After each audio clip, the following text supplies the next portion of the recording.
Okay, let's see what you have for me in this one.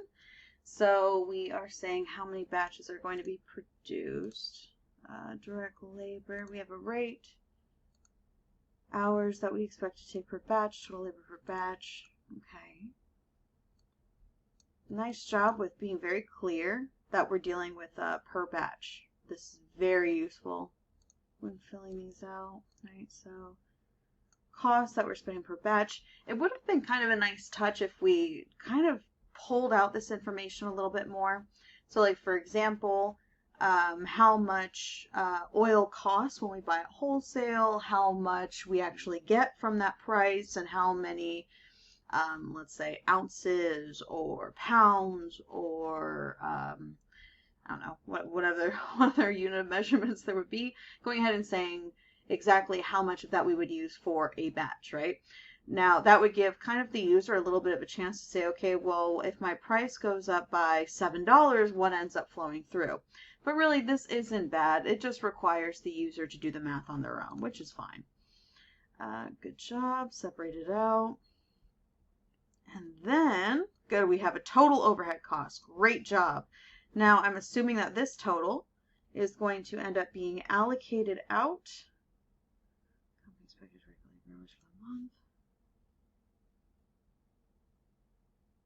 Okay.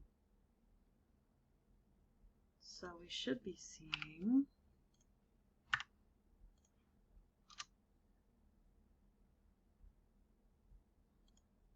$17.97 for each one.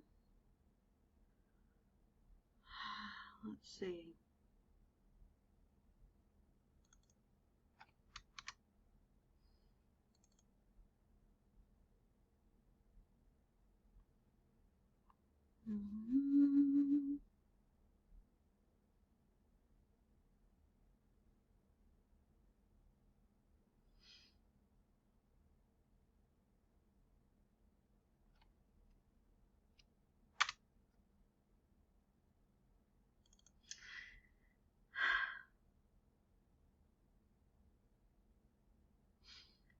So here you are finding the percent. So one thing that we are kind of assuming is that there is a 3-to-1 ratio. I'm sure you don't mean that we are doing only 3 and only 1 for the month or for the day, but there's a 3-to-1 ratio of sales mix going on here. Or we should say production mix, right? So because we don't know if it's sales.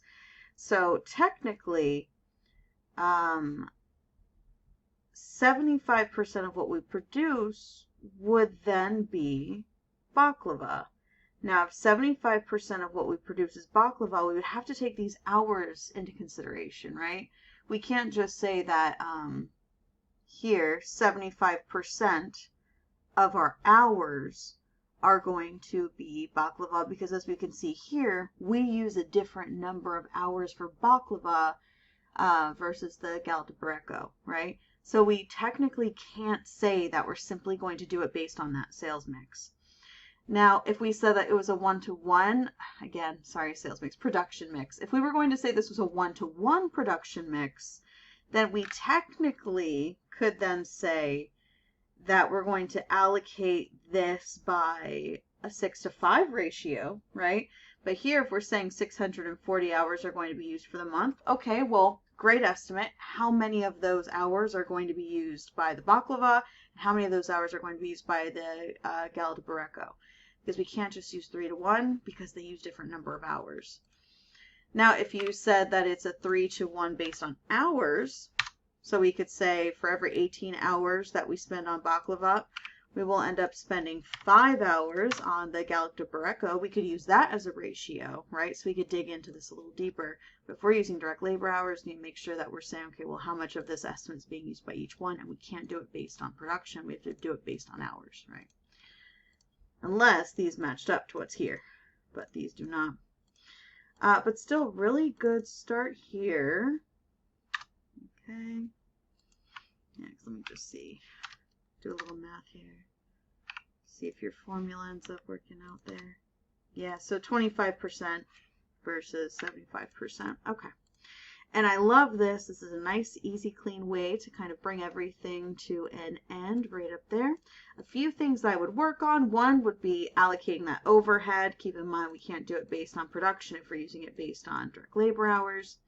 Two, one thing that you're going to notice as you go through your senior level classes is when you start to create reports in your senior level classes, they are going to expect you to be very clear on your inputs versus your outputs, right?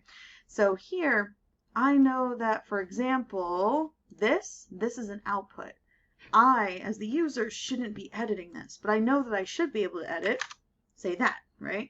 When I edit this, that updates the total, which updates down here, so on and so forth. So one thing that you might want to start implementing into these types of reports where they are interactive is in an area where the user is very clear on what cells they should change and which ones they should just leave alone, right?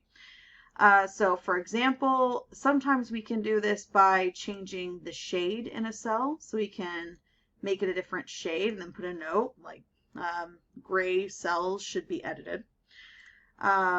We could also do things like making it a clearer one where we mark where the inputs are. That's usually not really a fan favorite, but see how we kind of start shading these areas. We're seeing more and more the areas that I'm allowed to change versus the areas I shouldn't touch. I think that would be all of them. I mean, technically, can I change that? Should be able to, right?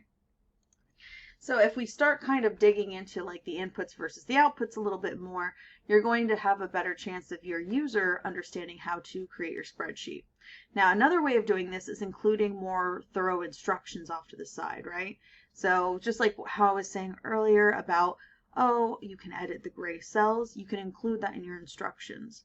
And you can even have a step-by-step, include how many batches you expect to produce during the period, change the labor rates and the hours per batch, make sure your cost per ingredients are matching up with current market standards, so on and so forth.